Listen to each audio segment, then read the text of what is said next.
Meil on jäänud 11 aastat, kuni kliima hakkab muutuma kontrollimatult. Atmosfääri keskmine temperatuur on juba tõusnud 1 kraadi. Praegused mittepiisavad kliimakokkulepped tõstavad temperatuuri 3 kraadi.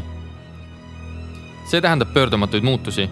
Sulab ära Siberi igikelts, mis vallandab tohutus koguses kasvuhoonegaase. Sulab ära Gröönimaa jääkilp. Golfi hoovus võib kaduda. Eesti on üks Euroopa kõige reostavamaid riike.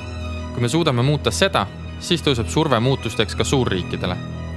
Põlevkivi põletamine reostab meie loodust, põhjustab atmosfääri keskmise temperatuuri tõusu ja Eesti Energia põlevkivielekter on hiljemalt 11 aasta pärast majanduslikult kahjumlik.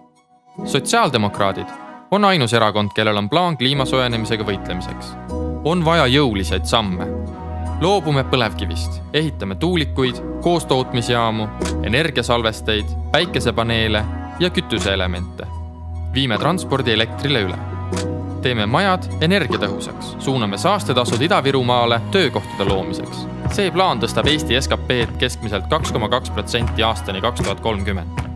See on üks su elu kõige olulisemaid valikuid. Meil on aega 11 aastat. Oleme esimene põlvkond, kes teab, et hävitame oma planeeti ja viimane, kes saab midagi ette võtta.